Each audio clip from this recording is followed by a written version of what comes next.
Saingan bisnis yang begitu pesat menuntut setiap pelaku usaha untuk kian berkembang dalam hal pengembangan inovasi produk dan pemasaran.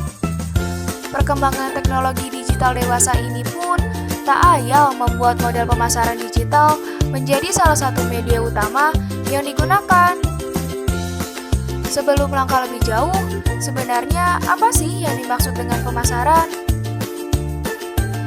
Menurut Philip Kotler dan Armstrong, pemasaran adalah sebagai suatu proses sosial dan manajerial yang membuat individu dan kelompok memperoleh apa yang mereka butuhkan dan inginkan melalui penciptaan dan pertukaran timbal balik produk dan nilai dengan orang lain.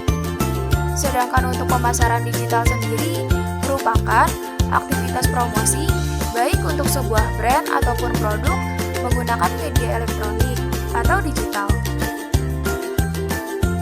Dalam aktivitas pemasaran, hal yang tak kalah penting untuk diperhatikan adalah penentuan target pasar yang akan dituju.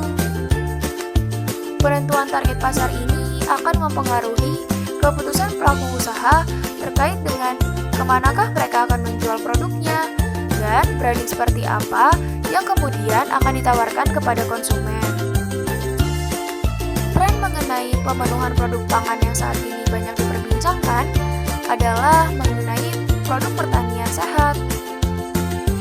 Menurut Sidatani, produk pertanian sehat adalah hasil pertanian baik segar maupun olahan yang berasal dari proses budidaya tanpa kimia sintetik dan bebas 5P, yaitu pengawet buatan, pewarna buatan, penyedap buatan, pemanis buatan, dan perasa buatan.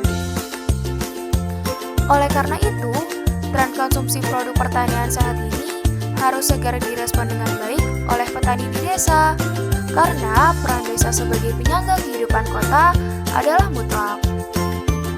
Untuk merespon tren konsumsi produk pertanian sehat tersebut, dalam konsep hubungan desa dan kota dapat dilihat adanya peluang dan tantangan di dalam prosesnya. Peluang dan tantangan tersebut antara lain: masyarakat tani Indonesia sejak dulu telah banyak memiliki pilihan varietas benih lokal dan kaya akan kearifan lokal dalam berbudidaya. Jalur pemasaran yang semakin banyak berkembang seiring berkembangnya teknologi. Infrastruktur yang ada mampu membuat kegiatan distribusi semakin efektif dan efisien. Telah tersedianya berbagai macam bentuk kelembagaan di desa, mulai dari kelompok tani, BUMDes, dan lain-lain yang mampu berkolaborasi untuk menciptakan sistem produksi yang kuat. Kebijakan pemerintah yang mendorong kegiatan pertanian beralih ke organik. Perkembangan permintaan pasar produk sehat belum diimbangi dengan berkembangnya penyediaan produk. Sulitnya merubah tradisi budidaya dari yang berorientasi pupuk kimia menjadi pertanian sehat. Permasalahan sosial yang timbul akibat perbedaan pendapat dalam berbudidaya. Sulit membuat lembaga yang solid yang dapat mewadahi kelompok tani. Dan yang terakhir, keterbatasan kemampuan dalam penguasaan teknologi.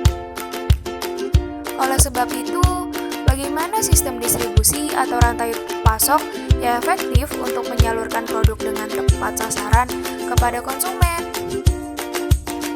Sidatani memiliki penjelasan beberapa langkah yang dapat dilakukan oleh petani. Antara lain, yang pertama, petakan potensi wilayah. Kedua, cari informasi tentang kebutuhan pasar terdekat yang mampu dijangkau. Tiga, melakukan pemilihan peran untuk membentuk organisasi produksi hingga penjualan. 4. Selalu dilakukan monitoring dari keseluruhan bagian sistem agar lebih responsif dalam melayani kebutuhan pelanggan. Kelima, penguatan sistem komunikasi dan distribusi di desa agar organisasi yang mewadahi kegiatan petani ini menjadi lebih kuat.